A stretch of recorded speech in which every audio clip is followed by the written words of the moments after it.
கணவனை நல்ல பாம்பு கடித்ததால் வாயை வைத்து விஷத்தை உறிஞ்சிய மனைவிக்கும் ஏறிய விஷம். கடைசியாக டாக்டர் சொன்ன அந்த விஷயம் நடந்தது என்ன?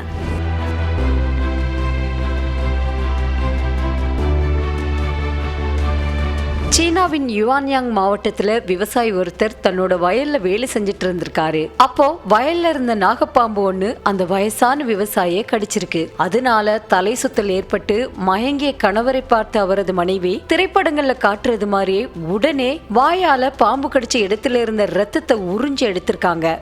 இதுக்கப்புறமா மனைவிக்கு உடல்நல பாதிப்பு ஏற்பட்டிருக்கு. அந்த மனைவியோட வாய், முகம், கை, கால்கள் முழுவதும் மரத்து போயிடுச்சு. கணவன் மனைவி இருவருமே மருத்துவமனையில அனுமதிக்கப்பட்ட நிலையில அவங்கள பரிசோதித்த மருத்துவர்கள் இருவருக்கும் நாகத்தோட விஷம் பரவி இருக்கிறதா சொல்லியிருக்காங்க. இருவருக்கும் விஷ முறிவுக்கான சிகிச்சையும் அளிக்கப்பட்டிருக்கு. இது தொடர்பா பேசிய மருத்துவர்கள், நமது வாயில் சளிச்சவுடன் நுண்குழாய்கள் இருப்பதாகவும் அந்த பெண் விஷத்தை வாயால் உறிஞ்சுவதாக இரத்தத்தை உறிஞ்சியதால் அதிலிருந்த விஷம் அவரோட உடலுக்கு சென்று இரத்த ஓட்டத்துல கலந்ததாகவும் சொல்லியிருக்காங்க.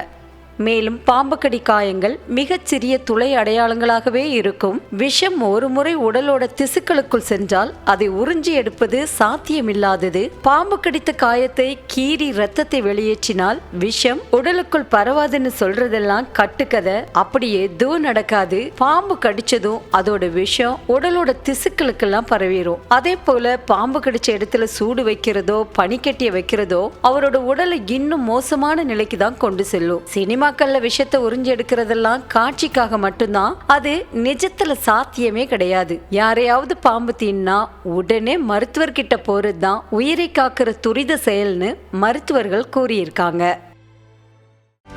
செய்திகளை உடனுக்குடனும் துல்லியமாகவும் தெரிந்து கொள்ள சப்ஸ்கிரைப் பண்ணுங்க.